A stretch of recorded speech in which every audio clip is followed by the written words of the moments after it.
Hi friends, તો આજે હું તમારી સાથે શેર કરીશ રેસ્ટોરન્ટ સ્ટાઇલ બટર ચિકન બનાવવાની રેસીપી.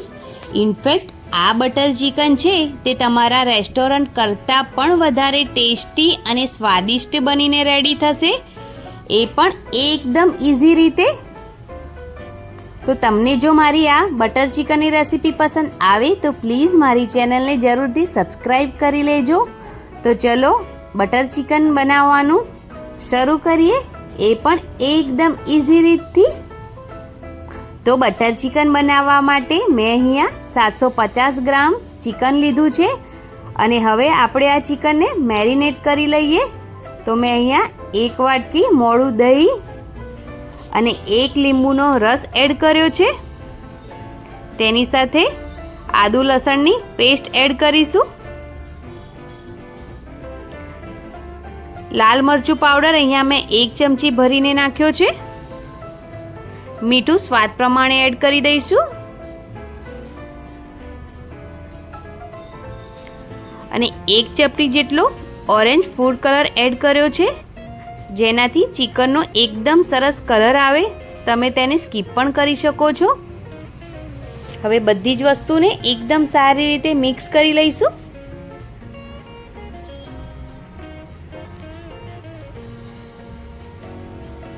અને હવે અડધો કલાક માટે ચિકનને મેરિનેટ થવા માટે સાઈડ પર મૂકી દઈશું.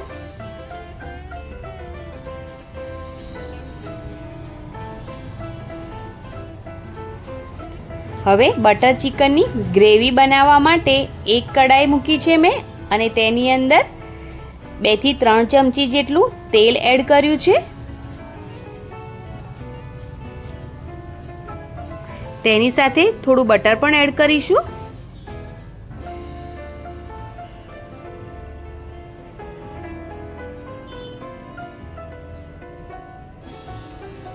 બટર ઓગળી જાય એટલે મેં અહીંયા મીડિયમ સાઇઝની 2 મોટી ડુંગળીને એકદમ ઊભી સ્લાઇસમાં કટ કરીને એડ કરી છે. તેને પણ મિક્સ કરી લઈશું અને જ્યાં સુધી ડુંગળી સોફ્ટ ના થાય ત્યાં સુધી તેને ફ્રાય કરી લઈશું.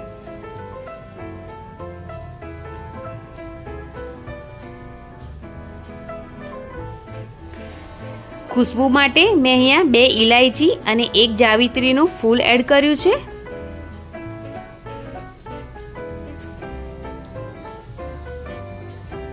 હવે ડુંગળીને એકદમ સોફ્ટ કરી લઈશું. ડુંગળી સોફ્ટ થઈ જાય પછી તેની અંદર આપણે લસણ અને આદુની પેસ્ટ એડ કરીશું 1 ચમચી જેટલી. તેને પણ ફ્રાય કરી લઈશું.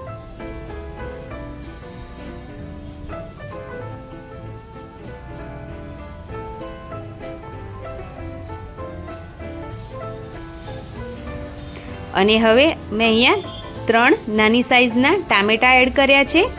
તેને પણ મિક્સ કરી લઈશું. મીઠું નાખી દઈશું સ્વાદ પ્રમાણે, ગ્રેવી પૂરતું. આ ગ્રેવીમાં ટામેટાનો થોડો વધારે ઉપયોગ થાય છે.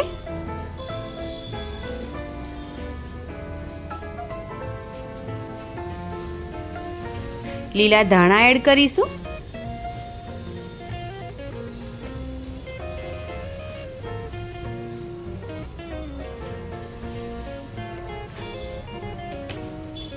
લાલ મરચું પાવડર છે 1/2 ચમચી જેટલો અને અડધી ચમચી જેટલો હળદર પાવડર એડ કર્યો છે અને 1 ચમચી કાશ્મીરી લાલ મરચું એડ કર્યું છે, જેથી ચિકનનો કલર એકદમ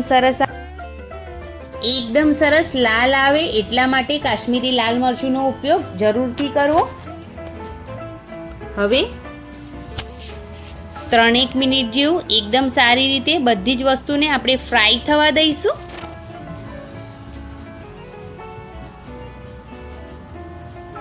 અને પછી 5 મિનિટ માટે ઢાંકણ ઢાંકીને ફ્રાય થવા દઈશું, જેથી ટામેટાં છે એકદમ જલ્દીથી સોફ્ટ થઈ જાય. તો ટામેટાં એકદમ સરસ સોફ્ટ થઈ ગયા છે.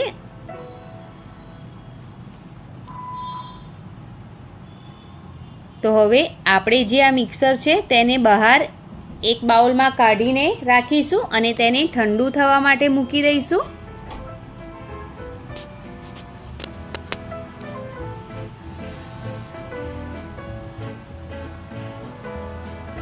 અને હવે જે મેરિનેટ કરીને ચિકન રાખ્યું હતું તેને ફ્રાય કરી લઈશું. તો તેના માટે મેં અહીંયા કઢાઈમાં 4 થી 5 ચમચી જેટલું તેલ એડ કર્યું છે અને તેલ થોડું ગરમ થઈ ગયું એટલે મેં તેની અંદર ચિકનના પીસીસ ગોઠવી દીધા છે.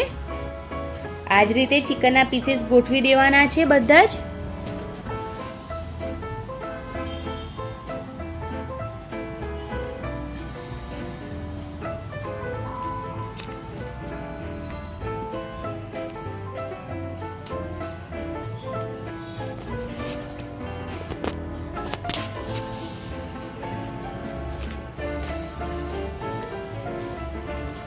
અને આ જે થોડું બચેલું મેરિનેટ છે તેને આપણે ગ્રેવીમાં વાપરીશું. તો તેને સાઈડ પર મૂકી રાખવાનું છે અને 2 થી 3 મિનિટ થાય એટલે સાઈડ ચેન્જ કરીને ચિકનને ફ્રાય થવા દેવાનું છે. સાઈડ ચેન્જ કરતા જઈશું અને 5-1 મિનિટ જેવું તેને આપણે ફ્રાય થવા દઈશું ચિકનને. આપણે અહીંયા પાણીનો બિલકુલ ઉપયોગ નથી કરવાના. જેટલું ચિકનમાંથી પાણી નીકળશે તેમજ આપણું ચિકન એકદમ સરસ ફ્રાય થઈ જશે. આ ચિકનને આપણે 70 થી 80% જેટલું જ ફ્રાય થવા દેવાનું છે.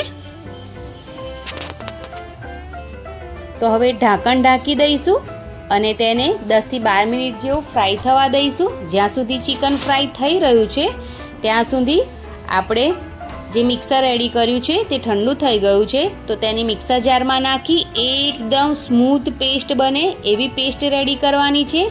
એકદમ સ્મૂથ પેસ્ટ રેડી કરવાની છે આપણે. તો પેસ્ટ રેડી થઈ ગઈ છે. ચિકન ચેક કરી લઈએ. તો ચિકન પણ એકદમ સરસ ફ્રાય થઈ ગયું છે અને 80% જેટલું કૂક પણ થઈ ગયું છે. તો હવે ચિકનને પણ આપણે સાઈડ પર કાઢી લઈશું.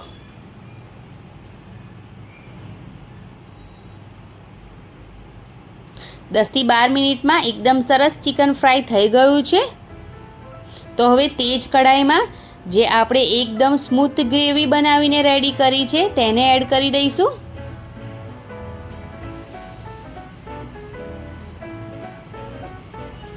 અને તેને 5-1 મિનિટ જેવું એકદમ સારી રીતે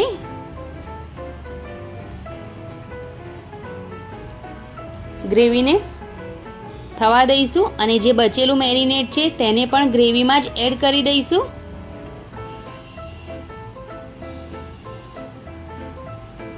ગ્રેવીને એકદમ સારી રીતે શેકાવા દેવાની છે. અને મિક્સર જારમાં મેં થોડું 1 વાટકી જેટલું પાણી નાખી અને તેને પણ ગ્રેવીમાં એડ કર્યું છે. પાણી તમે વધારે ઓછું કરી શકો છો, તમને જે પ્રકારની ગ્રેવી પસંદ હોય તે પ્રમાણે. તો અહીંયા ગ્રેવીને મેં એકદમ સરસ રીતે 5 મિનિટ માટે થવા દીધી હતી. તો હવે જે મેરિનેટ કરી અને ફ્રાય કરીને જે આપણે ચિકન રેડી કર્યું હતું તેને એડ કરી દઈશું અને તેને પણ એકદમ સારી રીતે ગ્રેવીમાં મિક્સ કરી લઈશું.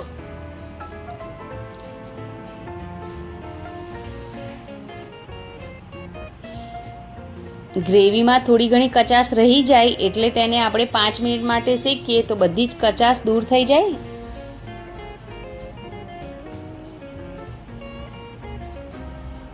તો હવે ઢાંકણ ઢાંકીને 10-1 મિનિટ જેવું આપણે ચિકનને ગ્રેવી સાથે ફ્રાય થવા દઈશું. તો 10 મિનિટ પછી એકદમ સરસ તેલ ઉપર આવી ગયું છે અને ચિકન પણ એકદમ સરસ ફ્રાય થઈ ગયું છે અને ગ્રેવી પણ માં એકદમ સારી રીતે ભળી ગયું છે.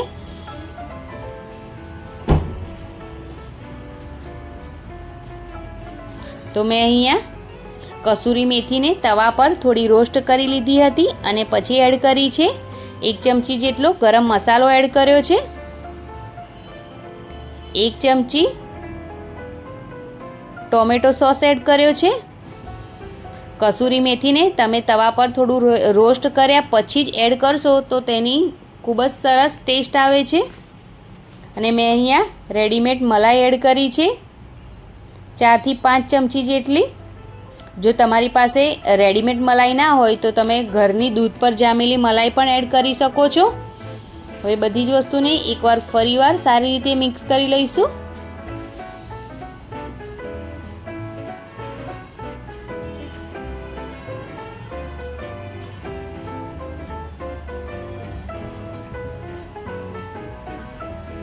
2 થી 3 મિનિટ જેવું મલાઈ નાખ્યા પછી પણ આપણે તેને કૂક કરી દઈશું. 2 થી 3 મિનિટ થઈ ગઈ છે, તો લાસ્ટમાં આપણે તેની ઉપર થોડા ધાણા એડ કરી દઈશું.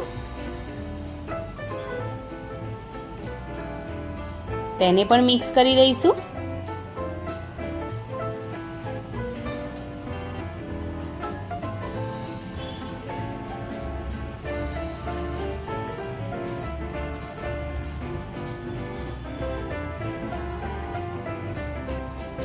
અને હવે લાસ્ટમાં થોડું બટર એડ કરીશું,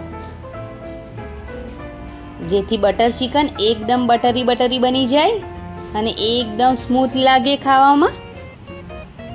તો રેડી છે રેસ્ટોરન્ટ સ્ટાઇલ બટર ચિકનની રેસીપી.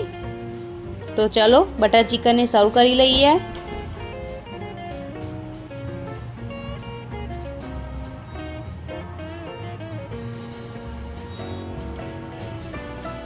ખૂબ જ આસાન રીત છે અને એકદમ ઝડપથી બનીને રેડી થઈ જાય છે, અને એ પણ માત્ર ઘરના જ મસાલાથી.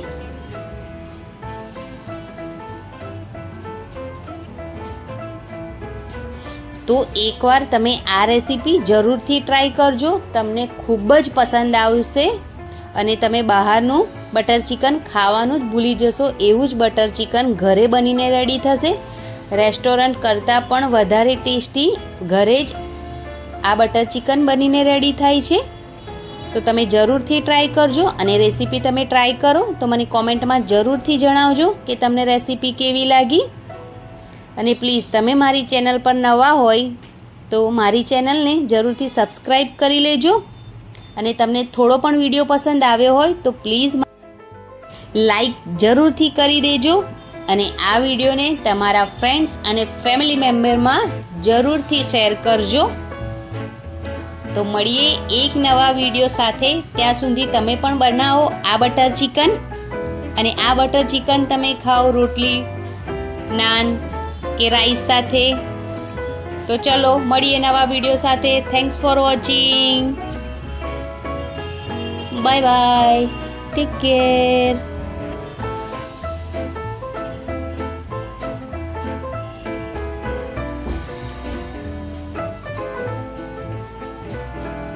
વિડીયો થોડો ઘણો પણ પસંદ આવ્યો હોય તો please like, comment, share, subscribe my channel Vaghela Khana Khajana.